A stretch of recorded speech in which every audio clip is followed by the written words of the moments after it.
Yes. Yes, God. Yes, go on. Yes, God. Yes. Hey guys, and welcome back to this shit. Welcome to Let's Talk About It, where Let we talk about it so you don't have to. So shut the fuck up. or continue the conversation by telling us what you liked or didn't like about the episode. I don't know. Or not. Or Shut not. up. Like, comment, and subscribe. Just kidding. We love you all, babies. Hey, I'm Connor. Hey, I'm Kylen. And wow. This is How do we start an episode? It's been a week longer than we usually get these out. yeah, true. So, we're out of practice, I guess. And we've also been spending the last 24 hours pretty much nonstop playing Smash. So We've been smashing this whole time. we've been smashing. Please don't write fan fiction. Apparently, fan fiction is like, and I don't know. I was going through Tumblr today. Rest in peace, Tumblr. R.I.P. Well, Kyle and I are like in good Catholic fashion crossing ourselves right now, which maybe we'll talk about in a little bit. Apparently, like most I don't typically read fan fiction, but apparently, like most fan fiction is like, or not most fan fiction, but like a lot of like great fan fiction is like so much more better edited and written than a lot of published materials. And let me say, after skimming Heart of Darkness and like looking at a lot of Alexander Dumas, I believe it. Yeah, like Alexander Dumas and like James Patterson and everything. I don't. you know that like Twilight stemmed from, no, not Twilight, excuse me.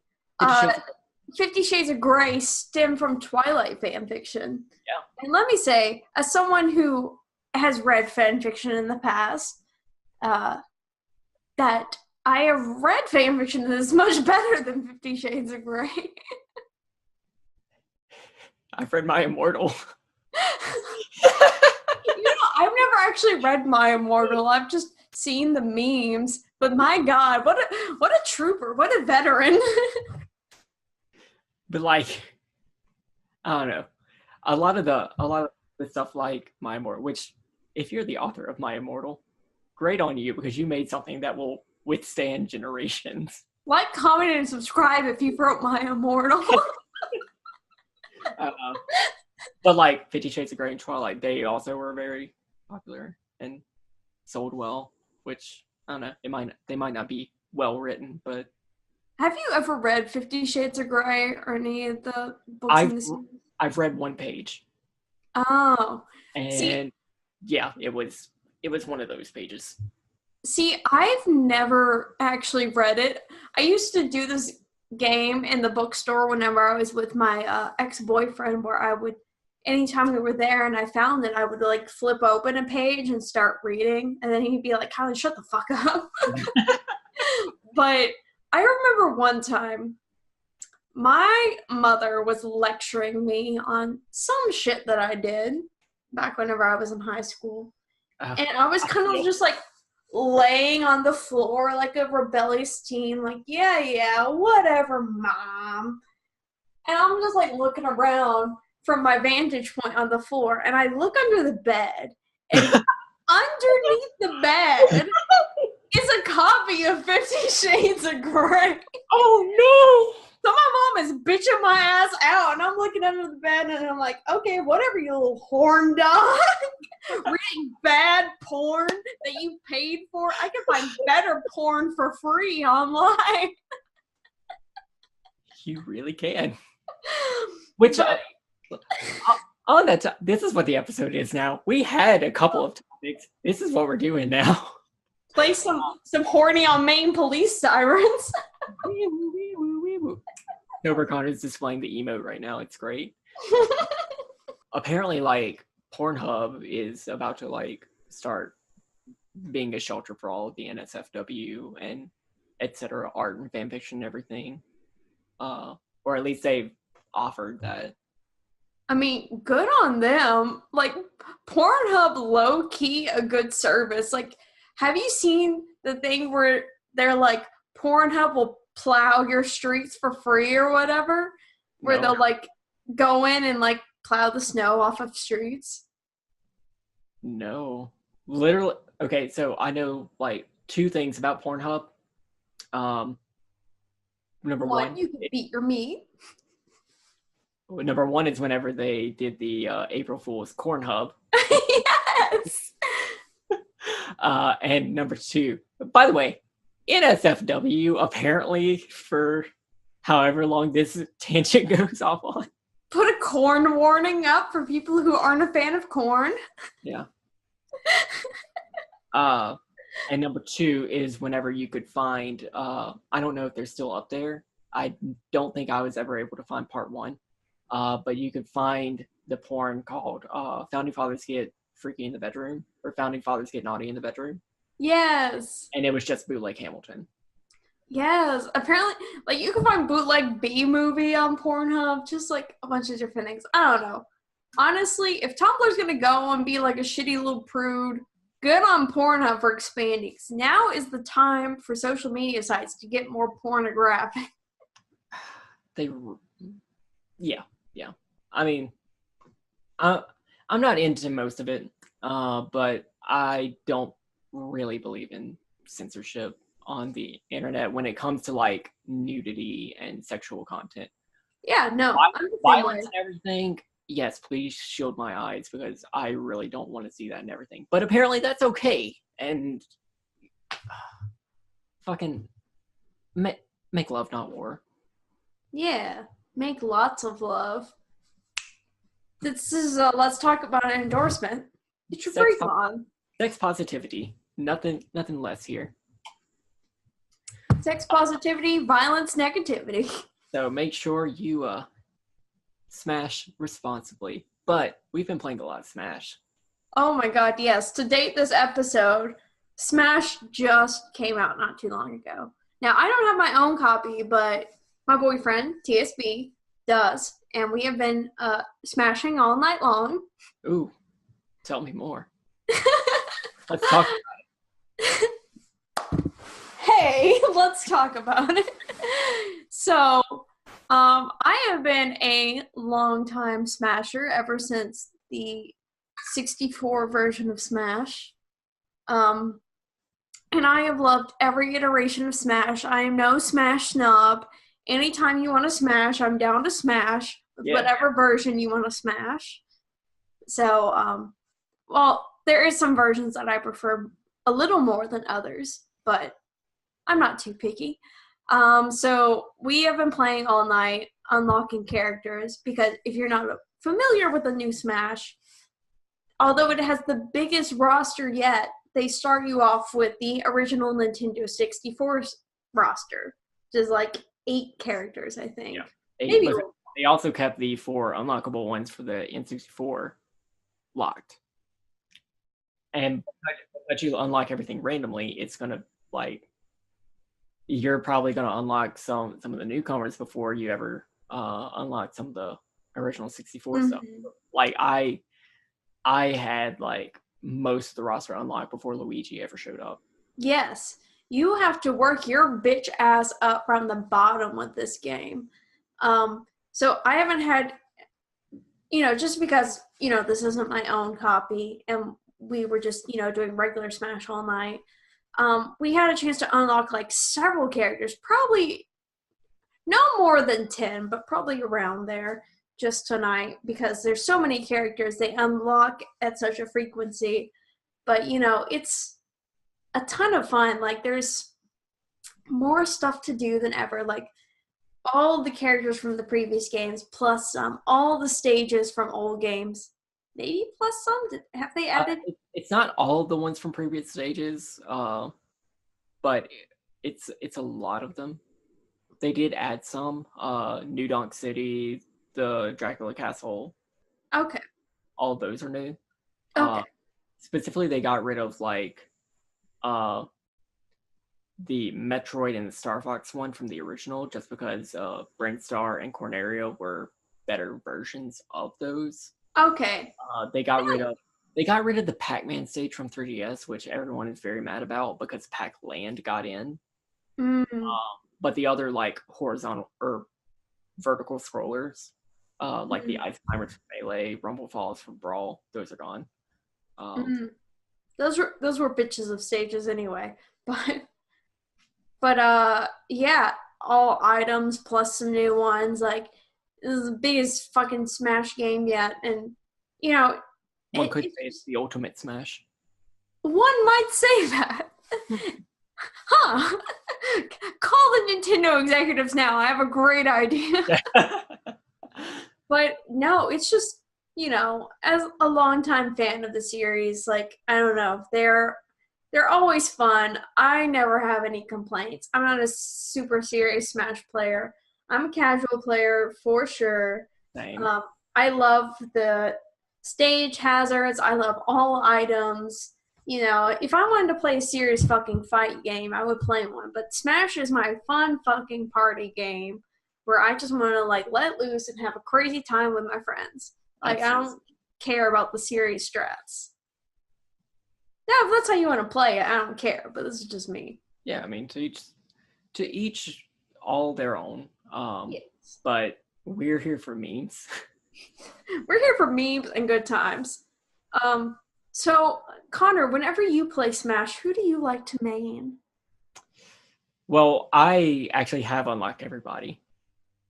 Yes. Because yes. I spent pretty much none of my free time over the past couple of days. I've played classic mode with. Is that the strat to unlock everyone so quickly? No, that's just what I wanted to do. The strat is to like do to like suicide on or self-destruct, on one stock, and then get the challenger, and then beat him up, and then restart your game, and do that over and over and over again. I never got that to work, so I was just like, you know what? I like classic mode, and at the end of classic mode, someone shows up. Yeah. And then I could just keep doing that with every character. And then I'll just like finish classic mode with everybody, which is an achievement in and of itself. And while I do that, eventually I'll have everybody unlocked. Right. So yeah, I'm just gonna do that. And it took a while. It felt kind of grindy, but like even still I was experiencing like every character's like little map, which all of them were different. Whenever you unlock Wolf, his thing is like fighting everybody who was cut from Smash and got back in. So like you fight Ice Climber, Young Link, Pichu, everybody who did get cut and then came back for Smash.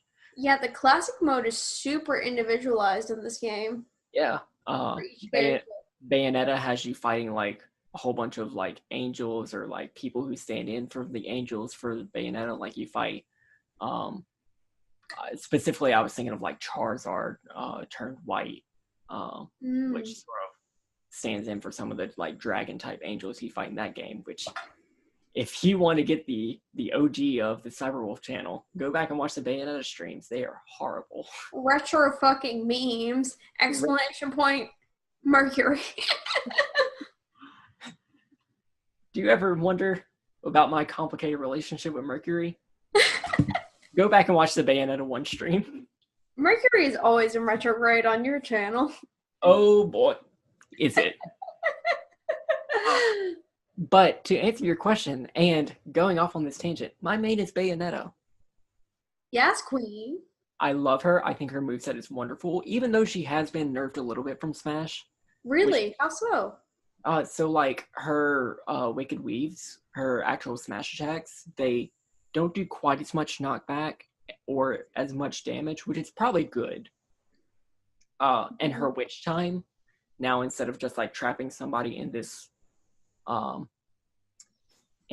slowed down state for forever, just like with any attack, it's now based off of what attack was sent at you. So like if someone hits you with a really hard Smash attack and you Witch Time it, they're going to be slowed down for a lot longer than if somebody just like threw a quick A jab at you. Oh. Which like if they do just like A jab you and you not wicked weave that, if you wish chime that, they're only slowed down for like a couple frames. So you don't really have a lot of time to react.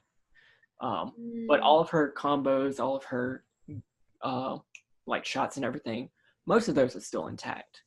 So I can still jump right into the character. And it's been a lot of fun. Don't you also main Zelda? Zelda's been really good, and I want to go back into learn her again. I kind of stayed away with her in Wii U, just because she was a little underpowered. I think a lot of people were kind of disappointed with her. She's definitely a lot better in this game. Yeah, from what I can tell in this game, she got buffed up. Yeah, which rightfully so. Like, Zelda's a great character, and I think she deserves to have, a lot of power. The character that I've had the most fun character that I've had the most fun playing with, he's actually an Echo Fighter. Oh? Dark Samus. Oh, yeah, you said you were going to join her from the beginning. I did, and it took me so long to unlock her, but like, whenever she was announced, I was just like, fuck yes. Yas Queen. You are the alien parasitic life form that I've been needing in my Smash Brothers. Whenever I was playing Smash for Wii U, I would always choose the Dark Samus skin. I love it as a villain. This just like Phazon corrupted Metroid that uses your Phazon suit and like reconstructs itself and then becomes this. It's so. I just love it. A bitch move. Yes, queen. Yes, queen. But she plays for the most part like a floatier Samus, which I tend to like floatier characters because they tend to give me more time to react. Better recovery. Yeah, a little bit better recovery. I don't know. I just feel like I have more time to react, but I know against a good player, they're going to have more time to do their worst to me. Good thing all of our friends suck. But I've noticed that at least Game Explain is how I've been getting most of my Smash coverage, and they've been detailing a lot of the changes between the characters in the pre-release cycle, which has been great. Their channels were the highlight, or their weekly highlights were the highlight of my week, or at least my Saturday mornings, besides the Saturday morning D&D show. Yes. But apparently, like, Samus's dodge is like whenever she goes into her morph ball, but like she still can get hit or something like that. Apparently, it's a really stupid dodge, whereas Dark Samus actually like goes on the Z-axis and like actually dodges. Eats back. And that just makes her a better character. I'm not super into like all of the character versus character changes and everything. I just like Dark Samus. She's Samus, but dark. I just think she's neat. But not like edgy dark, but like Phazon infused Metroid clone of Samus in her suit that she stole from you at the end of Metroid 1 or Metroid Prime 1. She just has the lore darkness. And I love her. She's wonderful. It's wonderful. Metroid Prime is in it. I guess Metroid Prime is a she. I'm not sure. Metroid Prime, like, comment, and subscribe. Your pronouns. Any other mains you have from this game? K-Rool and Incineroar are both great. I haven't gotten Incineroar yet, but Big Daddy King K-Rool is just hefty and fucking hits so hard, which is my brand of character. Like, most of the heavy characters have the difficulty that their recovery game is weak. But K-Rool does not. K-Rool's recovery is better than some of the lighter characters. Holy shit. Oh yeah, he's on. I went through classic mode to play with every character, and I think I can deal with all of them, except Pikmin and Olimar. I'm not good with Pikmin and Olimar. Pikmin management, not my strong suit. Same, yeah. And I don't know, it just seems like most of his attacks don't do anything if you don't have Pikmin. Exactly, yeah. So I just haven't been able to really shine with him. But like even Donkey Kong, who I was never good with, I was able to pick up in this game. Yeah. It really feels like everybody has been made somewhat accessible. Like Yeah. I'm not gonna win any tournaments with anybody. But at the very least, I can get by with playing everybody except Pikmin and Olimar. I don't understand what's going on. Nope. Don't get it. Don't understand it. Destroy it. Burn it. But who have you been really liking so far? So, my main, ever since Brawl, and will continue to be my main because I love him, is Big Daddy Ike. And please, just fill the screen with hot pictures of Ike right now.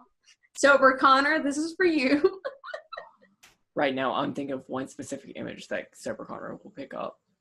Okay, just hot, sexy Ike all over the screen.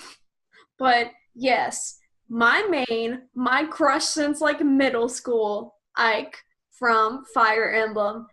I have loved him ever since Brawl, because he hits hard as fuck without being too slow and too hindered in his movements.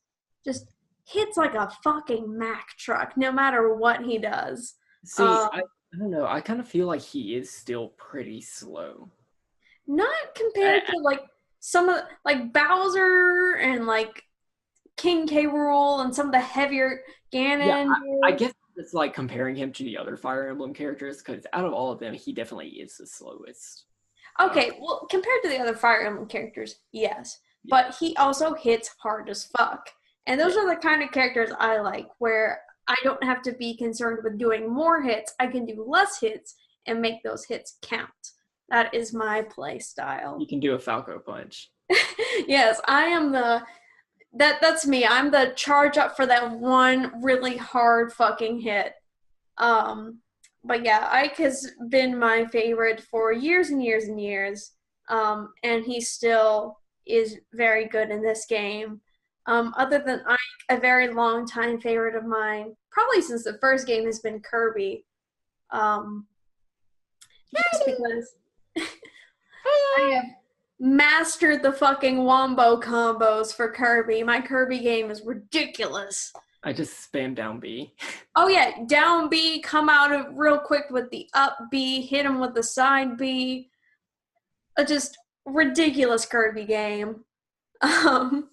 Let's see, who else? Other than that, the characters I pick are usually to annoy our one friend, Pimp Zach. Like, honest to God, all the other mains I picked up were just to annoy Zach.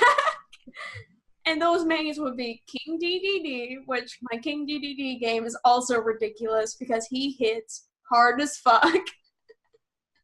Sonic? Yeah, I spam up B with King DDD. Oh my God, yes. Sonic, who I think got a low-key buff in this game. I feel like it, yeah.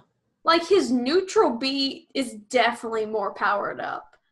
His homing attack that he has, definitely more powered up. Pac-Man, I also main Pac-Man because it annoys Zach. Wario, I also main because it annoys Zach. But,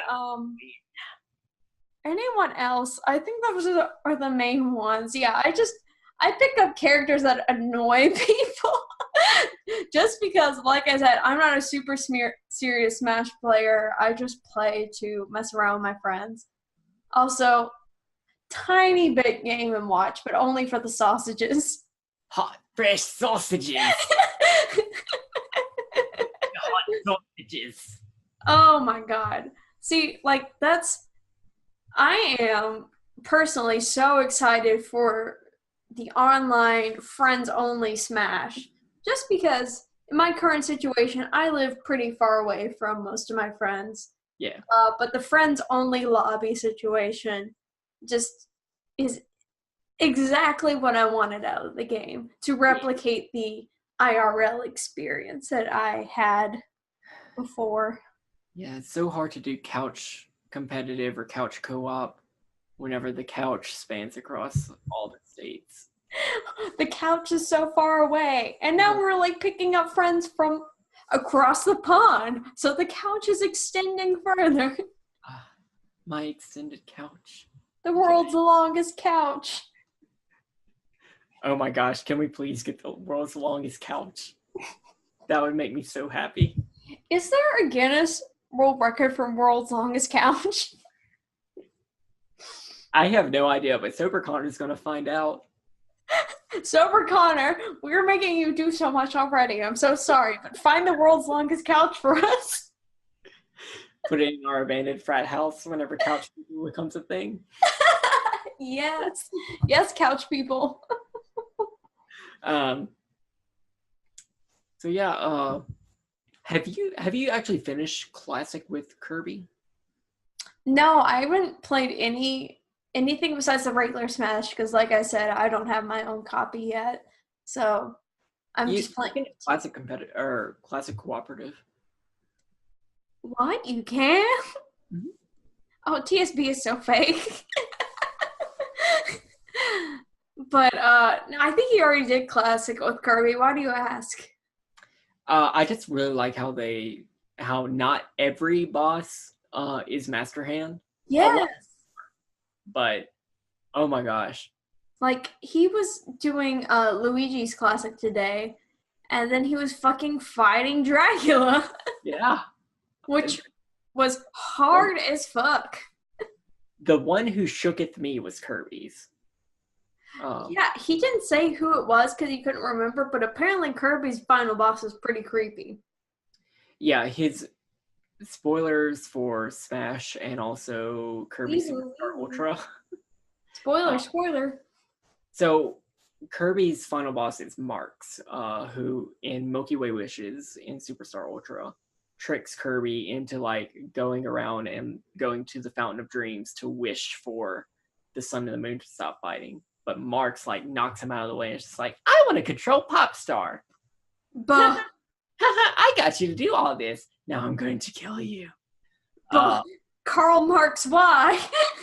So you had to fight communism as Kirby. And then he shows up in Star Allies as like your dream friend, and there's just like a lot of memes of like after what Marx did, no, kill him. Marx has become that like iconic Kirby villain, but like actually a villain, not like Meta Knight and DD, where like most of the time they're on the same side. No, yeah. Marx is evil. Bad. Oh my goodness. I can't believe Kirby is a capitalist. But they replicated the fight so well in the game. Like, I didn't feel like I was playing Smash. I felt like I was just playing Kirby. So you're like, oh shit, I'm doing this. Which, like, it makes sense because I think Sakurai had a hand in bringing Marx about. Mm-hmm. I know he had a hand in bringing Kirby about, but I think Marx specifically, maybe. It translated really well. Yeah, TSB said the same thing about the Dracula fight. It was like, oh, this moveset is very similar. So, good job to the people who did all this.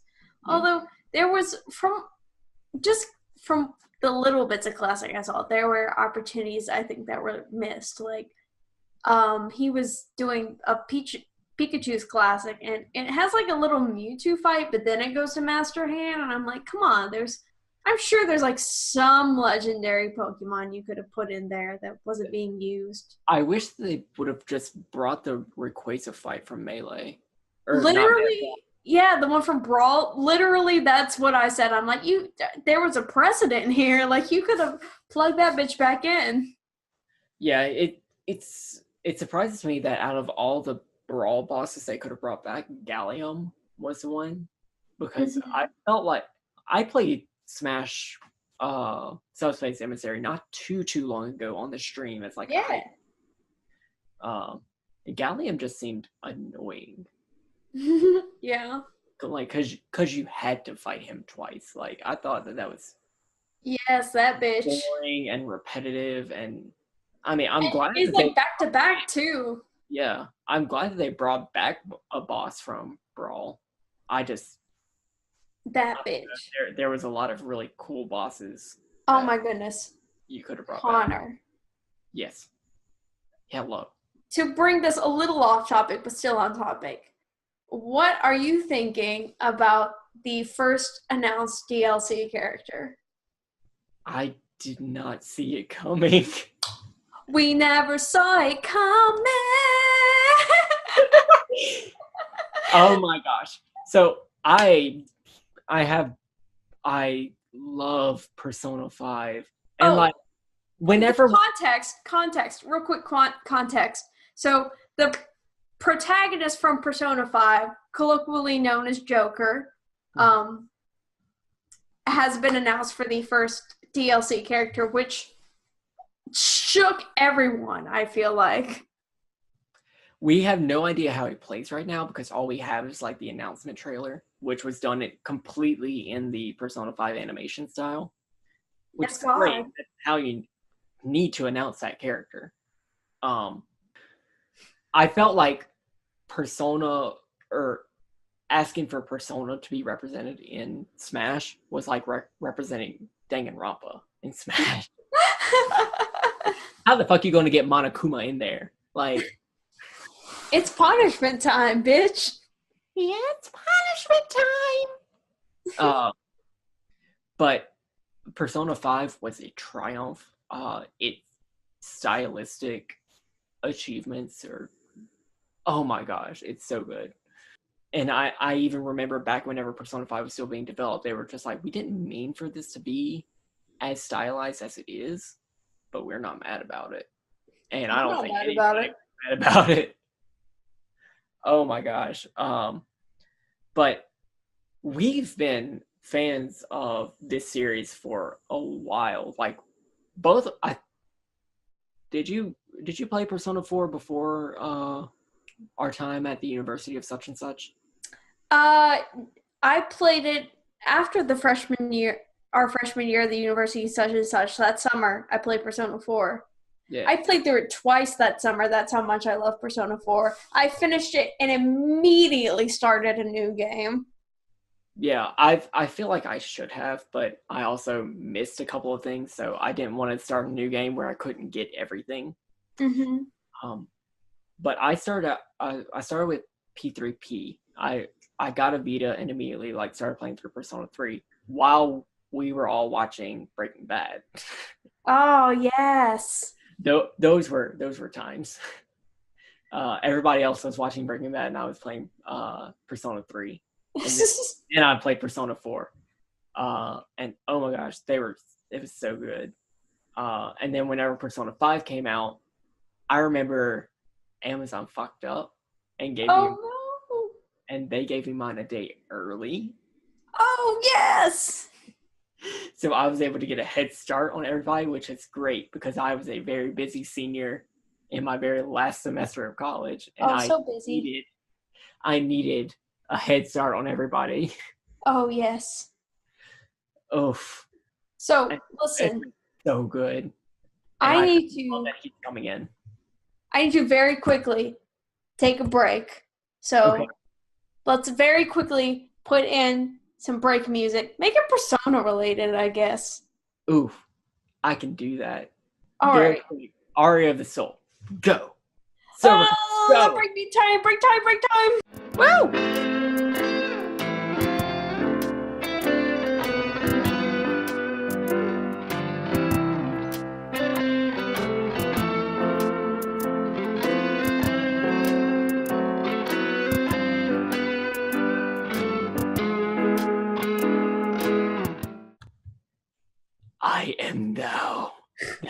not I. God damn it. The shadow of the true self. Hey, so you know how, like, in Persona, like, sometimes you fight gods? I do know that. So, like, speaking of gods, Ooh. let's talk about gods. Do you want to get that, like, existential and everything? Or do we want to go back to D&D? Let's talk about fake gods. The D&D gods, just to clarify. The D&D multiverse.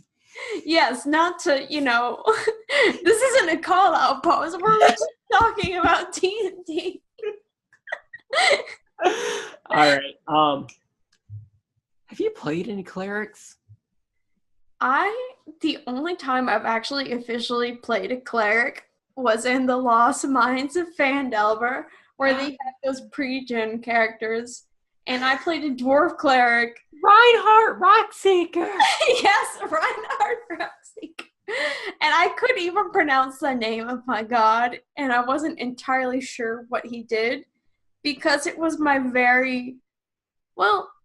probably either first or second time playing 5e. So I was just like, whatever, I'm along for the ride. Let me just make fucking Reinhardt from Overwatch jokes. Like, every time I hit someone with my hammer, I was like, hello! I was not a very serious D&D player back in the day, let me tell you. We were all given pre-gen characters, so, like, we were all doing something with that. I was playing Gabriel Alexander von Klorin Klazowski DeMarco IV, who definitely didn't have any inspiration for that long-ass name. Definitely not with any other noble fighters. Nope, not with any other sexy-ass nobles. At Percy, call me. Ooh. But how do you feel about, like, the D&D guys in the multiverse? I don't really know how to start this conversation, because I know last week, whenever we first did a pass for this episode, to go even further behind the scenes, you were just like, I want to talk about gods. I want to talk about the gods of the D&D multiverse. I didn't know how we were going to start that conversation. Nope, me neither. It's very funny. It's funny because most of the characters that I play in D&D, like, okay. So to me, at least in my perspective, it's impossible to be an atheist in the D&D universe. Yes. In a universe where the influence of the gods is prevalent and everything. I don't think anyone could deny that without being just like an intelligence score of like 2. There's one setting where you can do that. Oh, is that like Dark Sun or Eberron? Oh, Eberron. Okay. I don't think any of the gods are like present there. I think they do the Sovereign Six, and they have like the Church of the Flame and everything, but I don't think anybody there is actually like on speaking terms with the gods. People see that as like manifestations of power. Yeah, from what I hear, Eberron's pretty separated. Now, we haven't played any Eberron. Yeah, we haven't played any Eberron, but... So we're not entirely caught up on the lore. I know Jordan with the Silent PH, great guy, great channel and everything. He has put out a video about, like, Faiths of Eberron. But, like, we just haven't experienced that for ourselves. Yes. So, in all the settings I play in, gods have played, a huge role. So it's very hard to make characters who are, just like, I don't believe in gods. But at the same time, I haven't made super religious characters, barring the one paladin that I play. I love him. Fucking Tyrell. But of course... Now, I do want to interject, like, so you can't really make atheist characters, like non-believers and everything. What about, like, god haters? So I'm specifically thinking of one NPC from Elder Scrolls Oblivion. My name's Elsie Godhater. I hate the gods, all gods. That's literally her character. LMAO. I mean, I feel like that's totally possible, because to hate something, you have to believe in it, yeah? I mean, I have characters who are, like, kind of, like, apathetic to the existence of gods. which I think is totally fine and cool. And you could totally hate the gods as well, but to deny the existence of gods in most D&D settings is, to me, kind of silly. So as long as you acknowledge them in some way, I think is, that's all kosher. Yeah. And most of my characters are pretty kind of neutral towards the gods, just kind of like, whatever. I don't know if that's just like my own personal beliefs coming into D&D characters. Maybe I'm not being creative enough in incorporating the gods outside of like paladin and cleric. There was one character I had who was a storm sorcerer where I was like casually referencing, oh yeah, she believes in Thor as a storm sorcerer and a sailor. But other than that, it's been pretty heavy-handed with the one paladin character I have. Just like, yeah, Bahamut. Oh, well, no, I did have a warlock who believed in the Raven Queen because that was her patron. But that's true. Yeah. But recently I made 2 cleric characters, so maybe I'll actually, whenever I play cleric for real, I'll, cleric it up. Okay. Do you want to talk about them or save them for a special occasion? Let me see if I can even remember what I made them. Okay, so for one, I'll say, me, Kylen, personally, my favorite gods in the D&D multiverse are the gods or goddesses of luck and change. So Okay. Avandra and Tamora are my favorites. Tamora and Avandra. Okay. What about Bajala? Bajala is like Forgotten Realms, and so I'm not sure if there's a lot. So Avandra is within the Dawn War. Avandra's within the Dawn War pantheon, as within the Critical Role universe. She's known as the Change Bringer. And Tamora is basically the same as Avandra, but it was more Forgotten Realms than Dawn War. So they are basically the same, but they're both kind of goddesses of luck and change, and I don't know. They have like this kind of, they're both kind of like chaotic good, and that's the kind of, alignment I lean towards, and I just love any sort of chaos and, Chaos. luck and all that good stuff. So I did make one, trickery cleric for one of them. Depending on the setting, I'll change it. And then another cleric I made, so that one's, the trickery cleric I made is more of a story-based cleric, but the other cleric I made is just because I like the battle mechanics of war clerics. I think that they are really fucking cool compared to other clerics. Oh, yeah. Like, I love the fucking abilities they have, like the Blessing of the War God, where you just add +10 to shit. I can't even think of it off the top of my head. That's fucking baller. But Pike from Critical Role was a war cleric. Yes, and she was badass. And so was Lulin from Dragon Knights. Yes, and he was badass, my adopted dad. So, Dad, please come back and save us. Dad, please. I know we sent you to your death, Dad, but come back, Dad. But yeah, so one story-based character and one I just like the mechanics of this type of cleric character, because generally I don't gravitate towards, like I said, religious characters, and I also don't gravitate towards spellcasters that have the full list of spells they can access, but they have to prepare. That's not my style. I just like the one list of spells I have and just fucking with that. I'm a bard player through and through. So anything I have like that, I gravitate towards. But no, I want to try and embrace, because I think there is very interesting lore out there with the gods, so I want to try and become more knowledgeable of them. Now, whenever you want to become more knowledgeable about the gods, is there a specific pantheon that you were interested in, or a specific like set of gods? Well, as a dirty, filthy critical role watcher, I suppose it would be the most natural for me to start with the pantheon, the kind of Don Moore pantheon, in quotes, that is So, within the Critical so for, Role universe. so for those of you who are kind of lost because you tune into this without first binge watching all of Critical Role, Which, by the way, if that's the case, how did you find us? please tell us how you found us. Like, comment, and subscribe. How did you get here?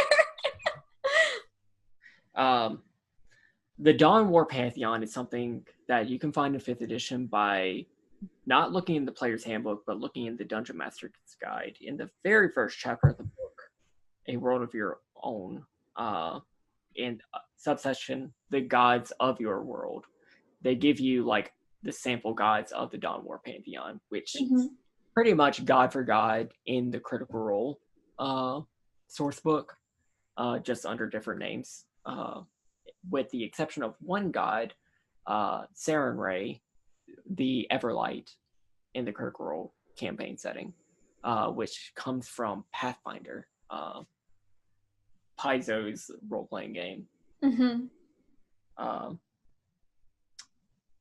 It's a pantheon that includes a lot of like non-human deities like Bahamut, like Coralon, and applies them as like universal gods. I gravitate toward that one just because it's succinct. There's not a whole lot that you have to like reach out and look for. And then most of these, at least for the villainous gods, Tiamat, Vecna, Lolth, they tend to be like pervasive across Tharsadun. Ooh, Tharstan.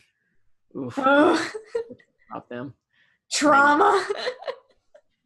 They tend to be like pervasive across like all settings. Like no matter what game you're running, these guys can be your big bad level 20 villains. And I like that. I like not having to reach out just like, oh, here's my list of like 80 human gods, but let me pull from this like draconic pantheon. Let me pull from this elven pantheon. Let me expand it even further than that. Because I like the compactness of the Dawn of War pantheon. Because believe you me, there are a shit ton of gods between the 5+ editions of D&D that are out there. Oof. And other role-playing games that you might want to draw from, and real-world pantheons you might want to draw from, because D&D encourages that as well. Yeah. You want to use a Norse god, an Egyptian god, be their fucking guest. Just tie it into a domain of cleric or paladin, and you're good to fucking go. So yeah, you can do all of that, but you and I at least tend to like gravitate towards these specific gods that we can build a narrative around, right? Maybe, I don't know. Yes, because my only formal experience with the gods has been with a paladin of Bahamut, and sort of with a warlock of the Raven Queen. But other than that, that's been about it with my formal experiences with the gods. I don't know if this is just the kind of, like I said, the person I am, because, small tangent, whenever I play Dragon Age, I'm very anti-chantry. I'm just always that bitch is like, fuck the chantry.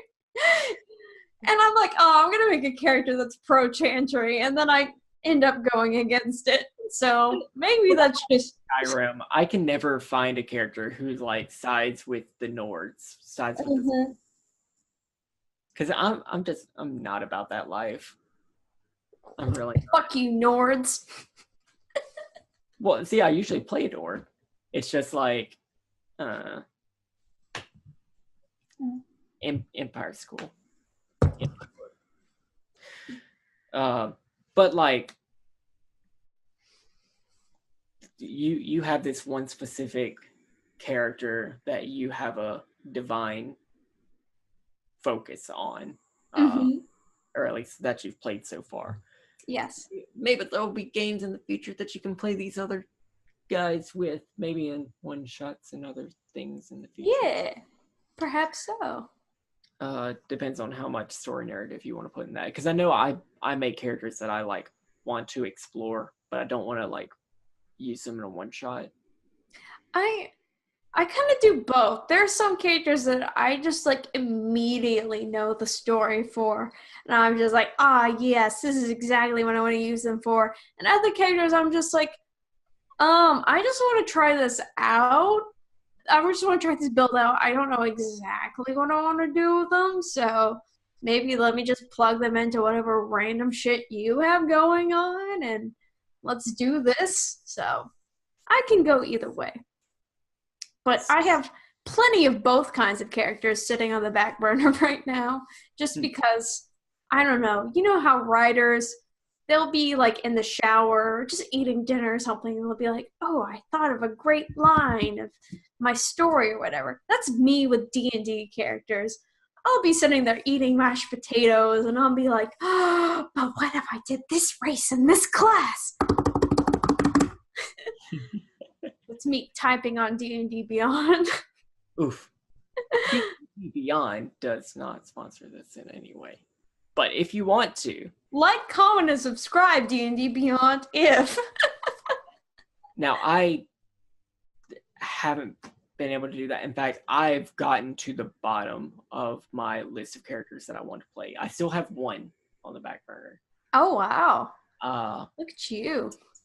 But thankfully, I've been able to play in enough campaigns and one-shots that I've like reached the bottom of the ideas that I've had to play and have been busy enough to not have time to come up with any other ones. But the last character that I came up with was in fact a cleric. It's a cleric of the Vengeful Ones. Yeah. Which just came from a character concept of me wanting to play a polymorphed, sentient, magical weapon. Oh, bitch. Go off. So in a DM's Guild Adept publication, co-written by DM's Guild Adepts like Satine Phoenix, Rudy Woutenberg, and a whole bunch of other people that are not Maze Arcana that I hope get credited right now. Sober Connor, please put all their names on the screen right now. Title screen, real quick. Thank you. Yeah, they included a whole bunch of like character classes and subclasses, not character classes, just subclasses, and backgrounds and magic items and everything. It's a really great supplement. Has a lot of good creative places to go, even if it's not 100% balanced for the game. One of the backgrounds is polymorphed, where it's like your adventure was polymorphed into a different form for a long. Yeah, I've heard of that. But there's a variant of that where you are a polymorphed weapon. Oh. Where you were a weapon for a while. Oh, go off. You know what? I want to be a Hexblade, but not like a Hexblade Warlock. I want to be that Hexblade. I want to be the blade. Yeah, I'm like nodding furiously right now. But a wonderful friend of mine and someone that we both know and love very well, Greybeard's Tavern. Hey, a pal. He invited me to play with Indoor Adventures Tuesday night in a game of Dungeon World that I actually streamed on my channel. Yes, King. And I was able to bring that person to life in some sort for a little bit. Their name was Fred. Mm-hmm. They were a blade that I assume one of the characters found and figured, and they polymorphed into a human not too long after that and everything. I thought they were neat, but I'm not that great with clerics in Dungeon World. I'm not great at Dungeon World. I am only good with druids in Dungeon World. Druids and Rangers, which are two classes I normally don't play in 5e, but those to me are a ton of fun in Dungeon World. Just because Dungeon World lets you go very fast and loose with what you can do. I will say, whenever playing this character, my relationship with that god was not great because I was rolling like shit, and I 100% think it was because I had chosen all my sheep to my gods, how to petition my god was like through personal victory, and we just didn't have combat through that, and that's why my rolls were shit. There was a story element to that. Let's just go with that and not say that the dice were plotting against me. But I have played very many clerics and paladin. Well, I haven't played that many paladins, but I've played a lot of clerics. Yeah, you definitely lean towards the religious piece in D&D. For like a lot of characters, I try to have a religious significance, but we will talk about that. Oh, we will talk about that right after I come back from a little break. All right, play some very holy music here. It's going to be more Aria of the Soul.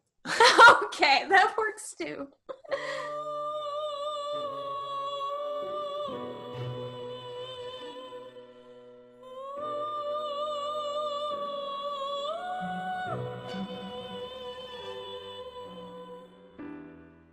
So, we're going to get into the religious talk in a little bit.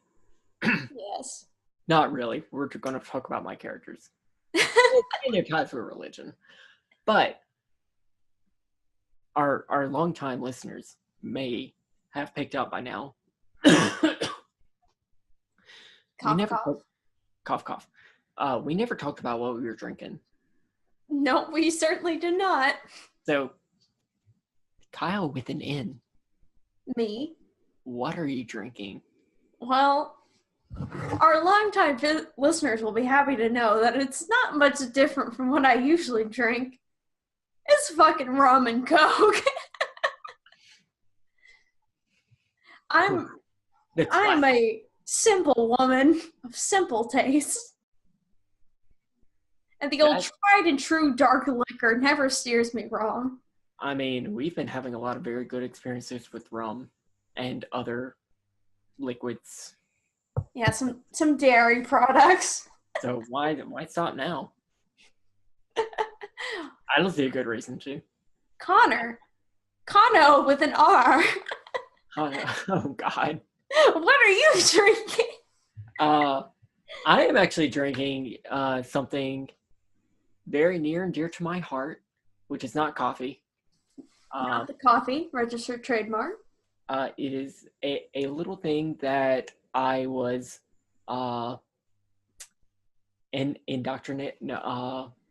recommended and given by someone near and dear to our hearts, the Silent Band. It is gin and ginger ale. Oh, yeah, the ginger ale. How is your... Oh, okay, he's finishing it. Chug, bitch. Fuck shit titty cock.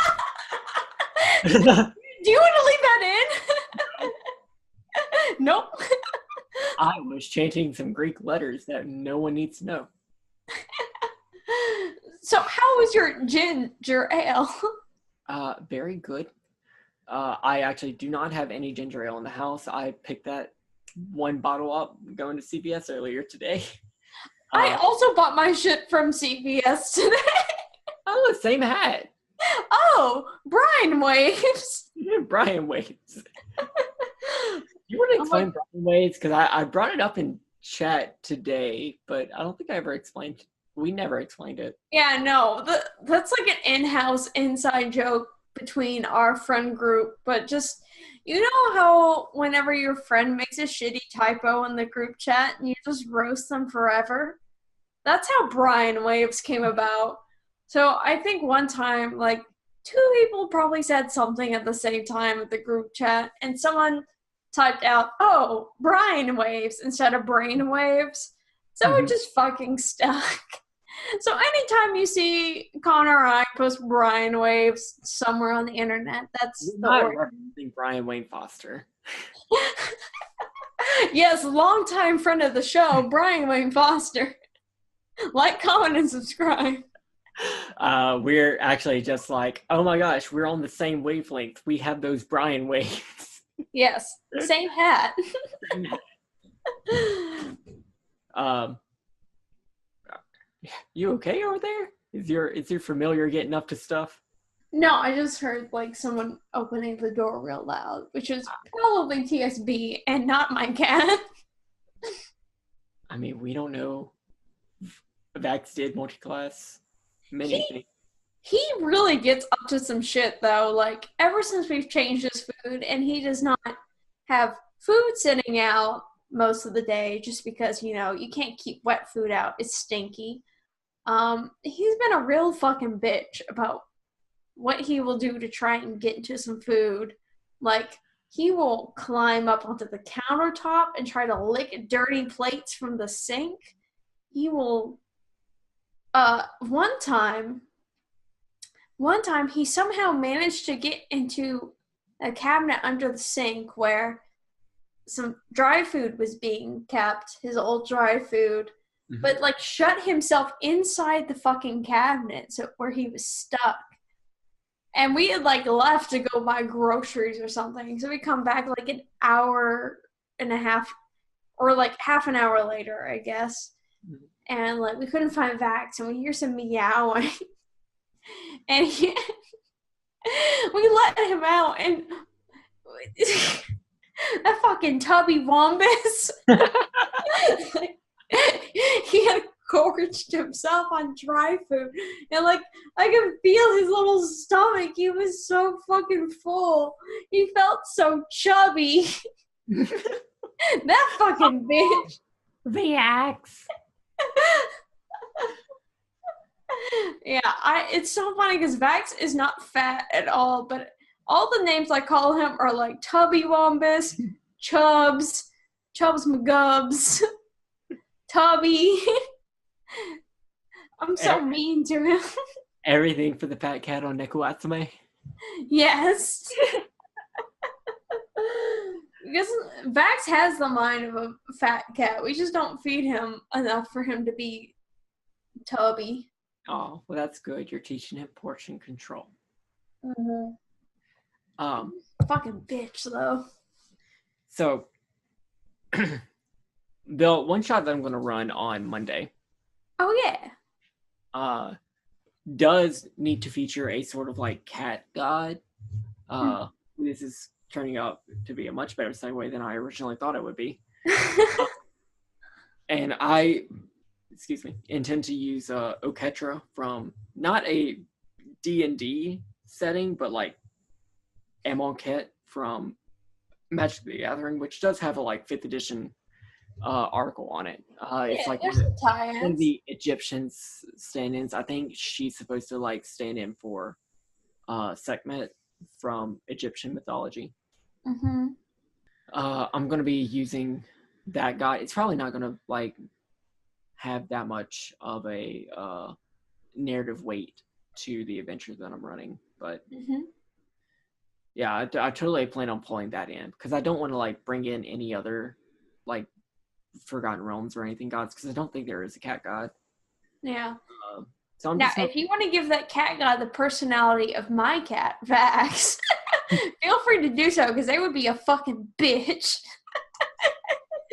I don't remember their actual like domain, but it might be like strength or something. I don't know. So we're gonna put it up right now, and a link to the plane shift article for Amonkhet because I know we were really excited whenever it came out. It had a lot of cool races and stuff. Oh, Sober Connor, you do so much for us. Thank you. But I haven't played with that many like I don't want to say like rare or special or like occult guides. I have played a couple of clerics. Actually, looking back, I can't think of a lot of them. I remember playing Evander, who was a Grave Cleric of the Raven Queen. Yes. He may have been my first cleric. Oh, interesting.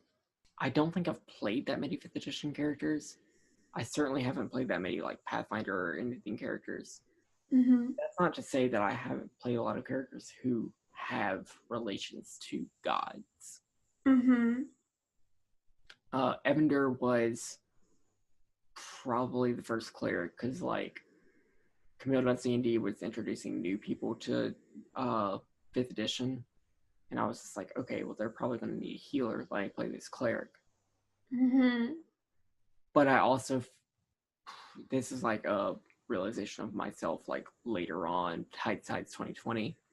I also was like, I was being very optimal with my character, and I wasn't really letting everyone else play their characters to like their full potential, because like I was like making sure that I was using my abilities to the betterment of the team. Everything. I wasn't really. I could have played Evander a lot better, so that those players could have had a lot more fun. Mm-hmm. Hindsight. But I was a very new 5th edition player. I hadn't played a lot of 5th edition up until that point. You know, funny story. I've also played Evander. You have also played Evander because I, in Ravenloft in the Curse of Strahd campaign, y'all really needed a good aligned cleric or paladin. Yes. Y'all did not have one. We did not create the optimal party for Curse of Strahd. But I mean, that's cool. I was thrown into this domain of dread with not a lot to go off on. If that sounds weirdly clipped and everything, it's because I opened up my phone to turn on my lights again. But I keep watching this Twitter video of this person dancing, and they are wonderful. They are living their best life. And it cut into the audio right there. And I am sorry. God damn it, Connor. Cool, my lights are back on. They won't be like another minute. So you played Evander. You had the chance to play Evander, and Evander actually got the final blow on Strahd. I did get the final blow on Strahd as Evander. Daylighted the fuck out of the motherfucker. But so that was very satisfying, because you know, vampires in D&D, there's only certain ways that you can really kill them for real, and being in daylight is one of those. So and oof, was there daylight. So much daylight. It was very satisfying. So yeah, I mean, I never really role-played Evander per se. He was just kind of like a character I played in battle. So, because, you know, I didn't want to role-play him because, you know, like, that was your character. But, so, that was up to you to do. Yeah, I role-played most of your followers. Well, all of your followers. There were 3 of them. But it's actually funny. It's actually great that we landed on that topic, because it was because of the events of that Curse of Strahd campaign that led to one of my other clerics. Yes. So I was playing this, you and I, specifically you and I, were invited. Specifically us two. Yeah, it was just us. We were invited to play a special one-shot run by one of our wonderful friends on the internet, Kitty Faze. Friend of the channel, Kitty Faze. Co-social media, well, I think she's the social media coordinator of Off the Table. Friend of the channel, Off the Table. And I decided to make good on one of our challenges and play a gnome. Yes, gnomes. I didn't really role play too much into the gnome aspect, but That's fine. I did want to play a cleric, a light cleric, because I was hoping to do some like moonlight shit. Which actually, light clerics do not get access to moonlight, and let me tell you how bullshit that is. At Jeremy Crawford, at Mike Merles? Explain. I think Mike Merles is working on a moon domain. Hopefully that actually comes to fruition. Act Mike Merles, hurry. But I was playing a god. I'm sorry, I was not playing a god. I was playing a cleric, Luna Schnee, and they were a cleric of the Huntsman, Yeah. who isn't a god. It was the Silence Band's character who became a like dread lord of a demiplane of dread, a dark lord of a demiplane of dread. Yes. Whenever Strahd killed him. No, but yes. And his character Quincy, being a werewolf who became a dark lord in these demiplanes of dreads. Whenever he died, he reformed within the mists, and the area where he reformed became his demiplane, where he, as a devout follower of the Moonweaver in his life, or a follower of the Moonweaver in his life, he was like particularly devout. No, not particularly. But like he had relations with that goddess. Could possibly give his followers, the people who came to his domain of dread and learned to be hunters of things that go evil in the night, completely glossing over the fact that he is a werewolf. Awoo's in the chat. Awoo. Yeah, they can, they have, powers bestowed upon them by a very powerful follower of the Moonweaver. So, yeah, makes sense. But the Huntsman is not a very helpful deity. Much like Quincy wasn't a very helpful party member.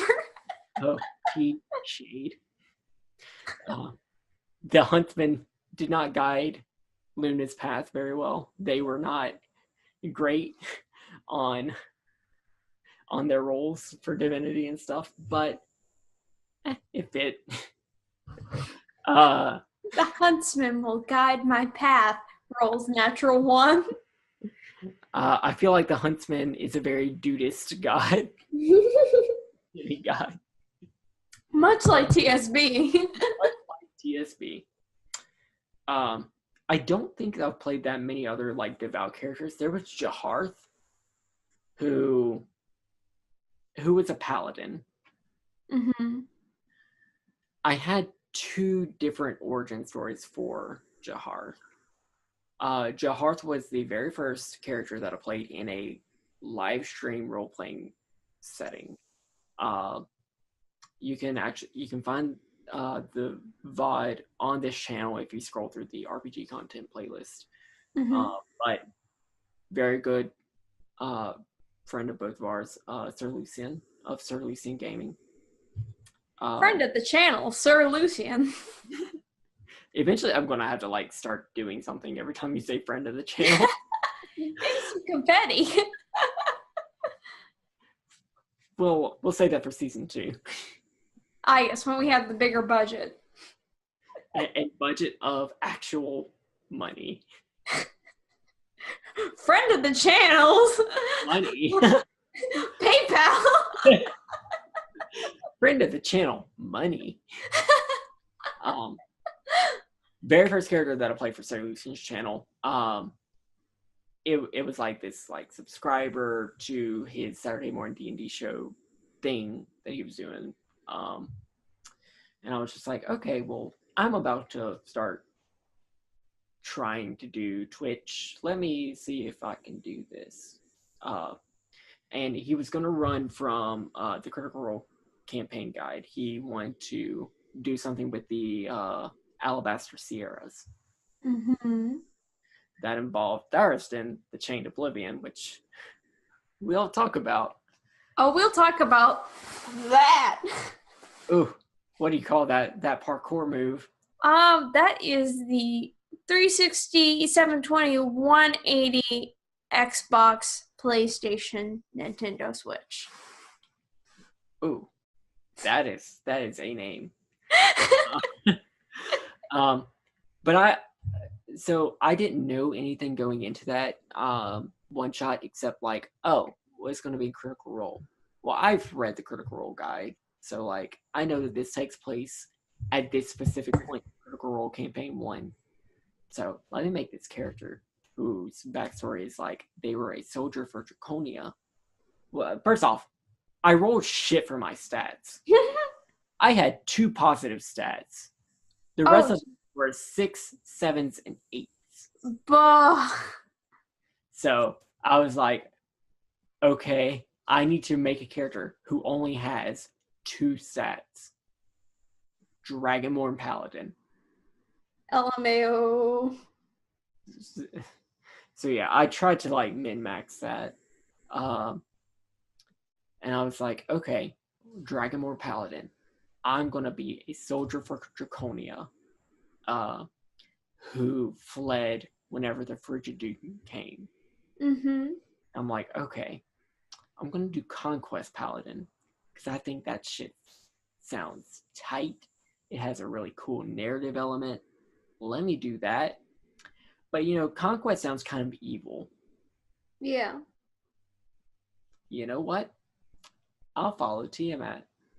Okay, bitch. And I think this was like before we did Horde of the Dragon Queen. I think so. So I was like, you know what? I'll follow that. It probably won't play like a huge role in this.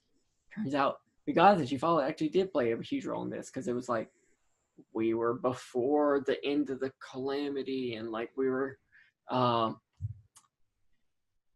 to be on the side of the knowing mistress and fighting to seal the chained oblivion with all these like special swords granted to us. So I was just like, okay, let me rework this entire backstory in like this live stream session 0 that we were doing, which I probably should have not been so setting specific for it anyway. I don't know. So I was just like, okay, sure, he'll be a paladin of Bahamut. It's actually in this live stream that I met Indoor Adventurer and Greybeard's Tavern and LB Hack 'em Up and PB Plays Inside. Oh, wow. I think it was specifically those 4 players. They were all playing in that live stream? I couldn't even remember that. Wow. Friends of the channel. Like legitimate friends of the channel. PB Plays Inside, Greybeard's Tavern, LB Hack 'em Up, and Indoor Adventurer. Confetti. Damn. So yeah, I was just like, okay, I'm like this Conquest Paladin and everything. I probably should be following this like evil god, but like doing it for good reasons. No. Let's be out of heroes. Let's flip that over to Bahamut real quick. So I'm still like conquering and everything, like strength above all, take no prisoners, and rule with Bahamut. But for Bahamut. I mean, Bahamut is kind of a glory conquest kind of god if you play it definitely like justice domain. If you play it straight. If you play the way now, TSB for my pilot of Bahamut he plays Bahamut a little bit differently. He plays him a little more as a kindly old man, but you know. If you play it straight by the source material, then Bahamut is kind of for glory and honor conquest type shit. I can see it. Makes sense for a platinum dragon. Yeah. Yeah. He'll flex on you. He'll do some weird flex, but okay. But yeah, I didn't have a like strong tie to the god because I did that like last minute flip, and then it turns out we were like fighting alongside the knowing mistress, and like this place where this battle happened was supposed to be like, oh well, the knowing mistress got wounded. I need these followers to like keep spreading her word and everything, her domain, to make sure she lives on.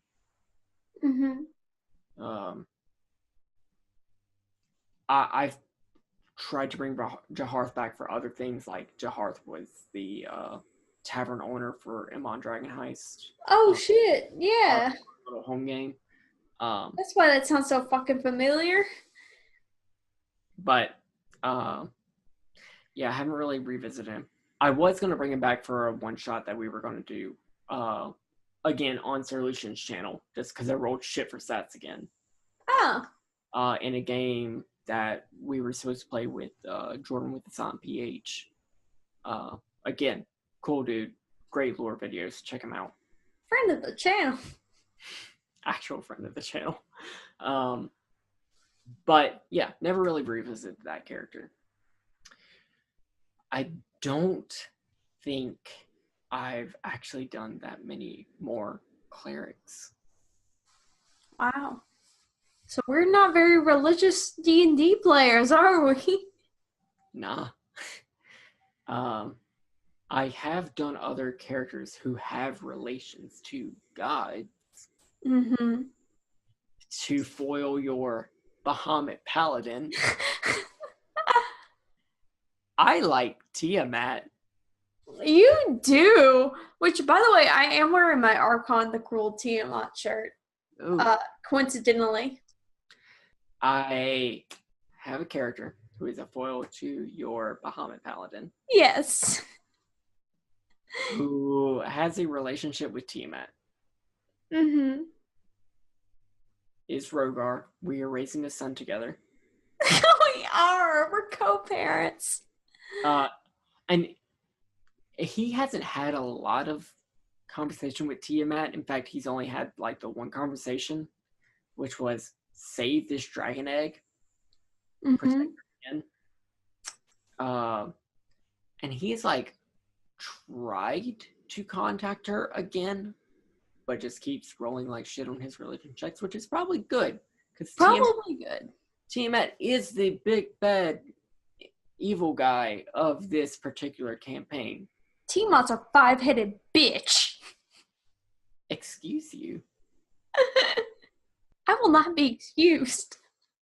Rogar just has this relationship with Bahamut that is not great. Mm-hmm. And as a Dragonborn, he doesn't have that many gods to choose from, just because he does lean toward that Draconic Pantheon. He doesn't think Tiamat... Well, he didn't think that Tiamat was, like, good. But, like, his only relationship with her, and he's actually talked to our Black Dragon son about this, he might have feelings about it, is that the only thing Tiamat ever said to him is, protect this dragon egg, this kid who hasn't been born yet. But he's not born. But I'm now born. He's a big boy. But he actually like tried to get in contact with her after that. He just isn't strong enough to penetrate, into the Nine Hells to like. Not a good enough reason to use the word penetrate.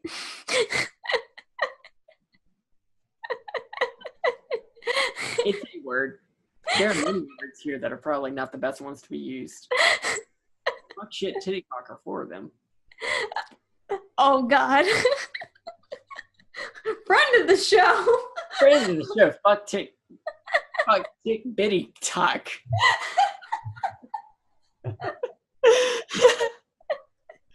Like, comment, subscribe. If No. I have to use this pun. Like and subscribe. Let's about it. Where were we? We're at the point of the episode, bitches. You were talking about Tiamat. Rogar and Tiamat, yeah. Well, so, first off, whenever I first picked up the module, I was like, this is stupid. Why the fuck would so many people dedicate themselves to this obviously evil god who is just gonna like raise dragons to the top of the food chain, which means everybody's gonna get eaten the fuck. Yes.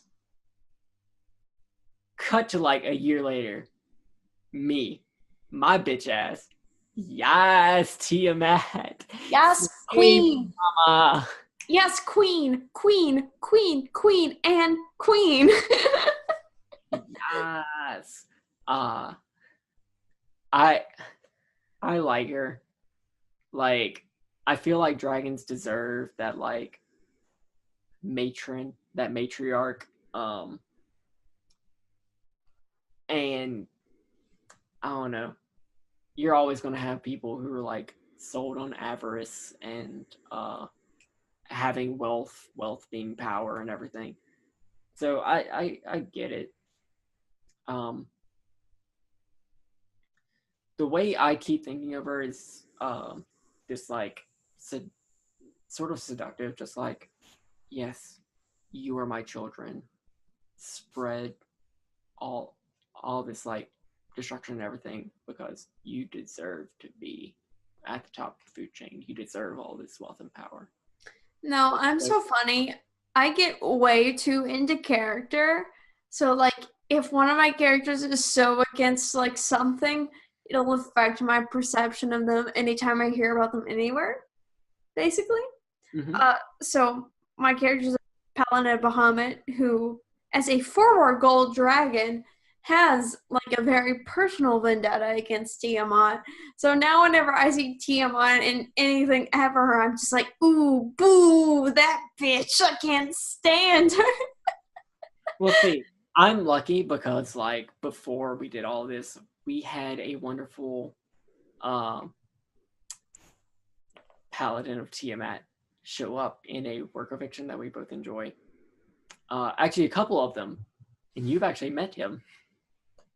Uh, Oh, I didn't get to meet oh, Joe. you didn't get to meet him. Okay, TSB got to meet Joe. but you got to watch him live. I did. And I got this t-shirt for free because I watched him live. I bought two. I bought a small and a medium because I thought that I was going to be able to get gains at some point and still be able to rep it. I was wrong. So I am still a small man who does not fit in a medium t-shirt. Oh. Repping my lady Tiamat. Yes, God. Yes, God. But I mean, whenever Archon the Cruel, Joe Manganiello's 5th edition character, who made appearances on such things such as Stream of Many Eyes. Yeah, he was on Stream Many Eyes. Critical Role. He was on Celebrity D&D. Yeah. And 4th grade. Yeah. City of Omu, which you and TSB were able to watch the finale live. Oh my God, yes, we did. Uh, Second row, baby. But like when most people know that particular character from his like 2 episodes of Critical Role. And I don't know, whenever he popped on the scene, like even though he was a Paladin of Tiamat, I don't think any of us ever thought that he was anything but on their side. Oh, I mean, it was, I don't know. I was definitely blindsided by big fat season 1 spoilers. Spoiler warning. Turn back now. Yeah, I mean, like, even though, like, I think initially I was a little sus, like, hey, what are you doing here? But, like, it had been, like, so long. It was so helpful. By the time he fucking, that dramatic moment of him, like, yeah, I raise up the axe and then I chop my own hand off and slap on the hand of Vecna and just like, it's just business. And he yeets out of there. I was, for one, shook. I was so shook because like whenever he showed up on screen, like 2 episodes earlier, I was like, this is weird. But I feel like at this point, everything is at so much of a head that like I feel like they're subverting the evil paladin thing by just like, I'm here. Yes, I follow an evil god. I am here to help. My evil is less evil than your evil. enemy of my enemy. Like, I felt like that's what they were going for. And Mhm. they were. It was just business. Yeah. Saw that Vecna could, like, teleport an entire city. He took what he could, which was the hand of Vecna, so that he could try to do what every person who is, like, fully invested in Tiamat wants to do, which is free her. Bring her. God, I've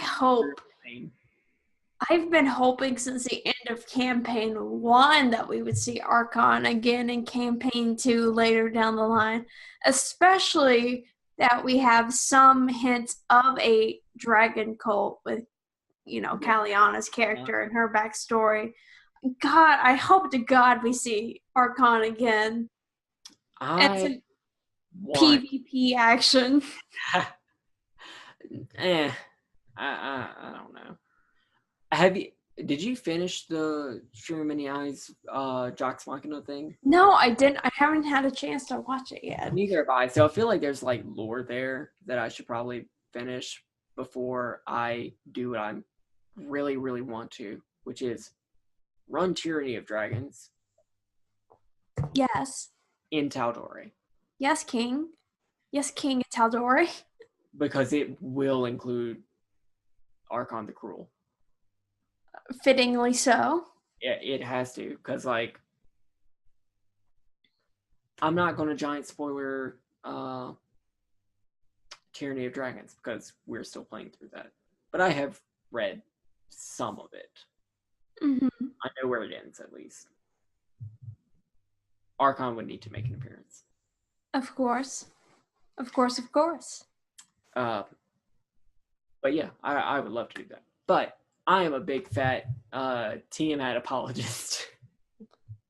No, don't do this to yourself. Tiamat did nothing wrong. She deserves the prime material plane. Tiamat did 5 things wrong. And they were all ancient dragons. I'm sorry, what? Tiamat fucks, by the way. Tiamat fucks. To get back to the beginning of the stream, search on Pornhub for Tiamat. Don't. Search on Cornhub for Popcorn. friend of the show, Corn. But like the metal band. Yes. Yes, the metal band, Brian Waves. Shit, where were we? Blake. Balake. Blake does not know the Tiamat exists. Oh. Oh. But Blake, my character on our Monday night games on twitch.tv/Indoor Adventurer. The Indoor Friend of the show. Great friend of the show, the Indoor Adventurer. Mm-hmm. He probably has a relationship with Tiamat. Probably. In fact, my very first concept for the character was I want to make a warlock of Tiamat, but I've been playing a lot of warlocks. I want to make a blood hunter, Pact of the Profane Soul, Pact of Tiamat. Well, I actually did say hey, I want my pact to be with Tiamat, and it's just Andor came back well, I think it would be really cool to have it with a lieutenant of Tiamat. So, Pact of Dragon Dad? Pact of Dragon Dad. Which is actually funny because my very first thing with Isabel, I didn't want her warlock patron to be something that she knew about. I just said the Silver Light. Mm-hmm. And I knew that we were playing the game called Dragon Knights, so I'm I don't know if it's an ancient silver dragon. I don't know if this is actually Bahamut. Just hey, you know what? There's a silver light. It said that it wanted to protect her family. She has powers now, and she has a little silver dragon. Yeah, well, PR has a great way of taking your backstories and just fucking you over with them. Friend of the show, pro restarter. And boy, let me tell you about the use of my backstory. Let's talk about it for another episode. We're talking about gods. All right. I was about to say, speaking of fucking over. But please, let's continue. Blake was created by the Cold Tiamat. Ooh, tea. But he doesn't know about any of it. I'm sure it's going to show up very soon. But in the one shot that I'm running on Monday, Blake has twin daughters, and I'm not sure how those came about. Where did you come from? I don't know if Blake can reproduce. Bah. Well, with his 2-dragon.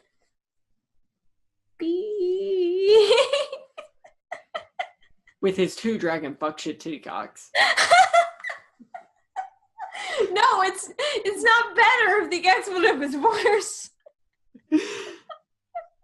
This is our brand. We censor everything with things that are worse.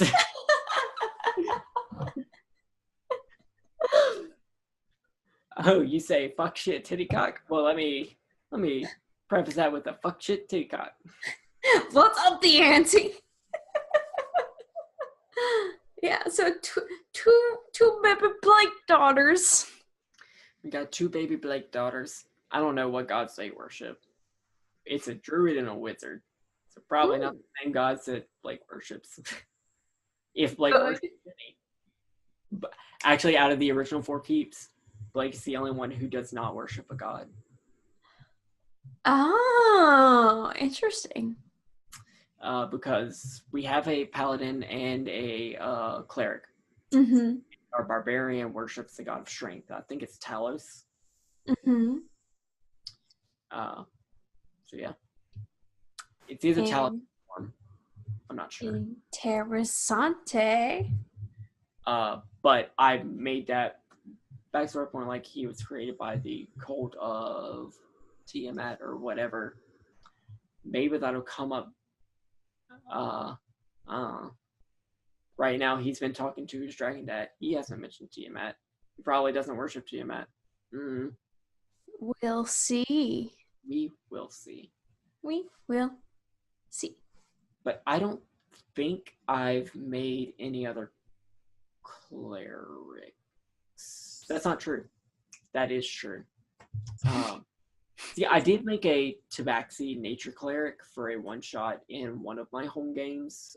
That's in a very, very homebrew world, where like all the like gods and everything were just like ancient people with very advanced technology and everything. Yeah. They are basically gods. Mm-hmm. But not really. I have one more thing. Yeah. Oh yeah. But whenever we actually got there, there was a druid, a cleric, actually 2 druids and a cleric, and I didn't want to jump on that with another cleric, so I was just like, I'm going to pivot over to ranger real quick, and I was playing a Tabaxi ranger, which you can flex on some people with that, with your speed. If you stack on Zephyr Strike and the Tabaxi dash, yes, God, you can go off. And I may have flexed on them just a little bit.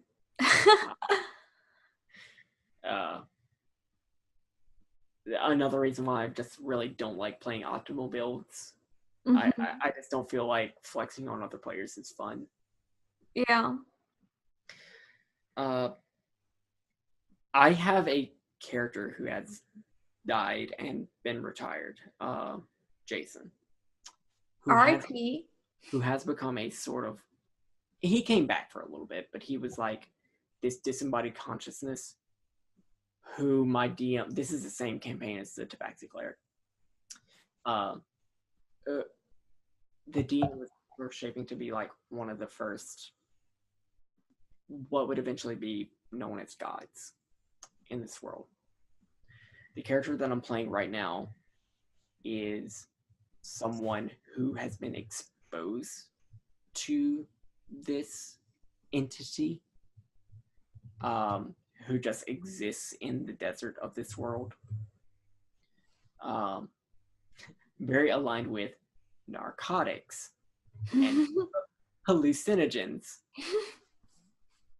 And I've been playing it up like this character, who is a level 5 ranger and a level 8 druid, does not know that he has access to magical powers.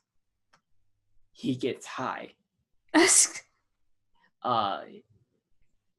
Jason, the former character, now disembodied entity, and weaved himself in this biome of the desert, has granted this person access to powers, but this person only really manifests them whenever he accesses a part of his mind that only really comes naturally whenever he's tripping balls. Like Jason was. Jason had access to a lot of things. Like a second action surge. Those were words that were very hard to get out of my mouth. Alcohol. Friend of the show, alcohol. Alcohol. Sponsor of the show, alcohol. Truly. Yeah.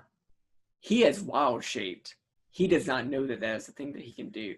He can talk to plants. He is aware that that is a thing that he can do whenever he smokes this particular plant. Damn. He really hasn't had anybody around to do that, but now he actually has a party who do know that they can do magic. So I'm very excited to see how they tell him, like, no, you can do all of this. How did you figure out how to do that? Because magic is very new in this world. Yeah. And he doesn't know that my former character, Jason, is still around and is 100% the patron of his powers. But like, I don't even know what Jason's doing right now. I'm thinking he's gone feral, but we'll see that later, maybe. I don't know. Let's see about that. Well, we're about to take a bit of a hiatus with that game because we're about to enter the holiday seasons here. Oof. Which means we're also going to have to take a little hiatus with this podcast. Yeah, but for good reasons, because my personal holiday schedule is going back to my homelands and being able to see all my family and friends. Yeah. So this is a very exciting time for me coming up this holiday season. It's something that I look forward to. So because of that, I will be prioritizing hanging out with family and friends over doing internet things. Yeah. Which, is a little sad, but at the same time, I'm very happy to be doing this. Absolutely. And you know what? I think that is a great narrative and conversational point to end off on. Yes, I believe so. So, as always, you can keep up with the games that we're doing right now on twitch.tv/perrestarter and twitch.tv/the Indoor Adventurer, with maybe one or two games in on twitch.tv/Cybrwulf1201, or maybe, I don't know, follow us on Twitter at Cybrwulf1201, at KyleWithAnN, to figure out what we're doing and where we're doing it, and when we're doing it. And why we're doing it. Why are we doing this? Why are we doing this? Because it's fun. Yeah, bitch. There. All right. And with that, we will end this episode, maybe? Yeah. Yes. Have happy holidays and good times, and perhaps we will see you in 2019, maybe sooner. We'll see. Maybe. I don't know. Where the fuck is my mouse? There it is. And with that, we bid you all bye. Bye, BBs. Get your wolf-shaped dildos from Kylen.